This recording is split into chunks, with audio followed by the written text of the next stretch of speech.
तर चला मित्रांनो, आज आपण पोहोचलेलो आहोत रत्नागिरी जिल्ह्यातील गणपतीपुळे या ठिकाणी। गणपतीपुळे या संदर्भात आपल्याला खूप माहिती आहे, परंतु आज मी आपल्यासाठी नाविन्यपूर्ण असा हा व्हिडिओ घेऊन आलेलो आहे।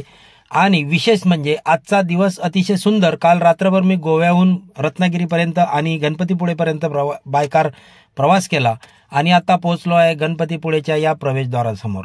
गणपतीपुळे हे रत्नागिरी जिल्ह्यातील एक प्रसिद्ध पर्यटन तसेच आध्यात्मिक स्थळ आहे। येथील गणपतीची मूर्ती स्वयंभू आहे अशी मान्यता आहे। सह्याद्री पर्वतातील डोंगराळ भागात विराजलेली नैसर्गिक मूर्ती आणि जवळच पश्चिमेला अरबी समुद्र, यामुळे हे देऊळ आगळे वेगळे असे आहे। गणपतीची मूर्ती डोंगराच्या बाजूला असल्याने तिला प्रदक्षिणा घालण्यासाठी संपूर्ण डोंगराला प्रदक्षिणा घालणे क्रमप्राप्त असते। 1 किलोमीटर लांबीचा हा प्रदक्षिणा मार्ग समुद्र, वाळूचा किनारा आणि नारळ फोफडीच्या झाडांमुळे अतिशय विलक्षण असा विलोभनीय आहे। या ठिकाणी समुद्र आणि वाळूचा किनारा असल्याने तेथे पर्यटकांची सुद्धा अतिशय गर्दी पाहायला मिळते। सुट्ट्यांमध्ये गणपतीपुळ्याच्या समुद्राला अवश्य हे पर्यटक भेट देतात। महाराष्ट्र राज्य परिवहन मंडळ मुंबई, पुणे, कोल्हापूर, नाशिक इत्यादी शहरांपासून गणपतीपुळे येथे जाण्यासाठी थेट बस सेवा पुरवली जाते।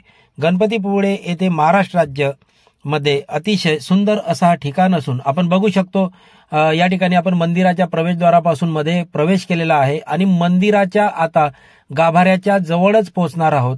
त्यामागचं कारणही असं आहे की आज प्रचंड असा पाऊस, मुसळधार पाऊस पडत आहे, समुद्र खवळलेला आहे, त्यामुळे पर्यटकांची गर्दी कमी आहे आणि त्यामुळे आजचा हा प्रदक्षिणा मार्ग पूर्ण करून आज आपण गणपतीपुळ्याच्या या मंदिरामध्ये पोहोचलेलो आहोत।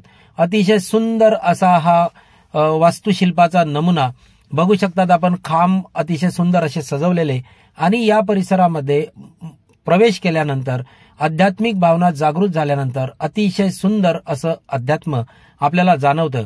आपण बघू शकतो या ठिकाणी मंदिराच्या गाभाऱ्यामध्ये फोटो काढणे अलाउड नाही, त्यामुळे मी लांबून घेतलेला हा नजारा आहे गाभाऱ्यातला। तर मित्रांनो, बघू शकतो आपण समुद्र किनाऱ्यावर मी पोहोचलो आहे आणि आज हा समुद्र गणपतीचं दर्शन घेण्यासाठी जणू काही पायरीवर पोहोचलेला आहे अशी परिस्थिती निर्माण झालेली आहे, कारण संपूर्ण समुद्र हा खवळलेला आहे। तसं पाहिले तर ऑक्टोबर ते मार्च हा काळ येथे भेट देण्यासाठी सर्वोत्तम मानला जातो, परंतु अवकाळी पावसामुळे गेल्या काही महिन्यांपासून महाराष्ट्राला झोडपून काढले। त्यातच पश्चिम बंगालच्या उपसागरात निर्माण झालेल्या कमी दाबाच्या पट्ट्यामुळे या ठिकाणी ही परिस्थिती निर्माण झाली। तरी सुद्धा हा समुद्र किनारा मला फार आवडता, विलोभनीय आहे। स्वच्छ पांढऱ्या वाळूसाठी आणि निळ्या पाण्यासाठी ओळखला जाणारा हा समुद्र आणि त्या किनाऱ्यावरील हे सुंदर मंदिर, खरोखर सुंदर असं विलोभनीय दृश्य आपण बघू शकतो। पाऊस पडतो आहे आणि रत्नागिरी जिल्ह्यातील एक प्रसिद्ध तीर्थक्षेत्र ज्या ठिकाणी आज आपण भेट दिली, हा आपल्यासाठी मानाचा, सन्मानाचा आणि माझ्यासाठी अभिमानाचा नक्कीच हा दिवस आहे। व्हिडिओ आवडल्यास नक्कीच लाईक, कॉमेंट, शेअर करायला विसरू नका। Wadekar info news. जय हिंद, जय महाराष्ट्र।